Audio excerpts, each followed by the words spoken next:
The Ford Focus is 20 years old this year, and what better way to celebrate than by launching this brand new and much anticipated 4th generation model.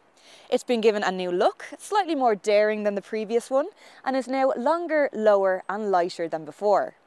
Ford have also addressed a couple of practical issues that the last Focus had, one being lack of boot space. The previous model had a capacity of just 316 cubic litres, which was well below the class average, particularly when you compare it to its deadliest rival, the Volkswagen Golf, which can hold 380 litres. This one can now very nearly match it at 375 litres, meaning at last it's now delightfully average for the class.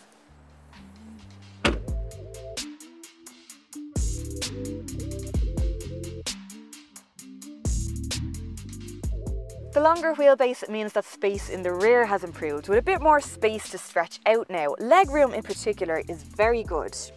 Then a low transmission tunnel means that your middle seat passenger doesn't get such a raw deal either. There's also a nice bit of width, which means that you should fit 3 back here without much of a problem. And there are 2 sets of ISOFIX anchors for mounting your child seats securely to the chassis of the vehicle. So, before I talk about the interior, I'm going to have to do the boring spec thing first, because each trim level on the new Focus has a very distinctive look and feel, both outside and in. So I'm relying on Tim here to hopefully jazz this bit up with some funky music and graphics and hopefully make it a little bit less painful. Okay, ready?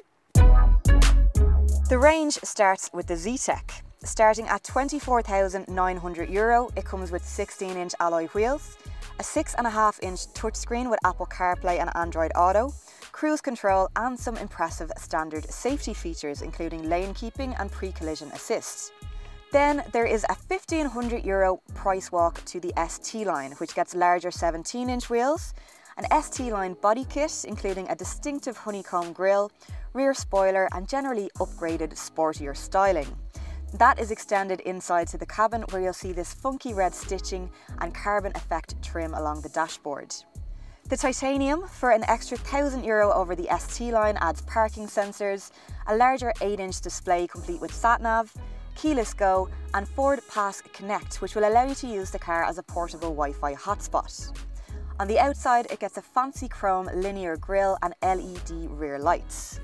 For the hardcore Focus fans, there's also a super luxurious Vignale trim, which gets 18-inch custom wheels, a bespoke Vignale grille, a full leather interior and a very fancy Bang & Olufsen sound system.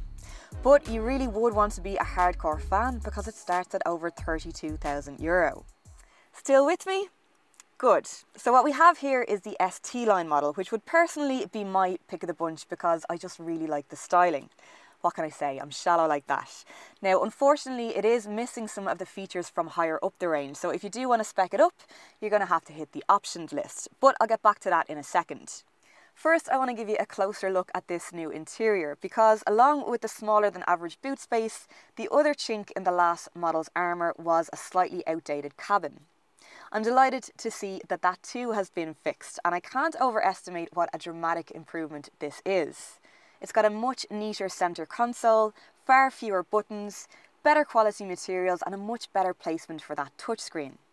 This Ford Sync 3 system is a lot more pleasant to use, it's quick to respond and requires only a very light touch. Now it's still not quite as good as what's in the Volkswagen Golf, but a massive improvement all the same. And look, no handbrake. The switch to an electronic parking brake has freed up extra space along the centre console here, meaning there's more storage to stash your bits and bobs, and they've even added this adjustable cup holder, allowing you to store many different sized beverage with no fear of spillage.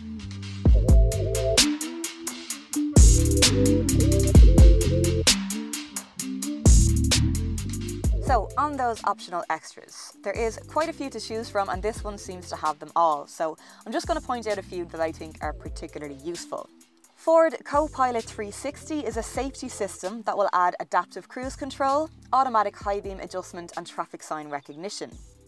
There's a parking system that will add sensors and a reversing camera. And then this is the upgraded 8-inch screen complete with sat-nav, although do bear in mind that the standard system does come with Apple CarPlay and Android Auto as standard, so if you've got maps on your phone, you might not necessarily need it. There's also Ford Pass Connect, which will allow you to use the car as a portable Wi-Fi hotspot. Now that could be handy for keeping the kids entertained on long journeys, and it will also allow you to do things like lock and unlock the car remotely. If you're thinking you might be able to live without that, it can also be used as a tracking device to track the car's location, which is great peace of mind to have should it ever go missing or get stolen. So for that reason, it's also going on my would-do list.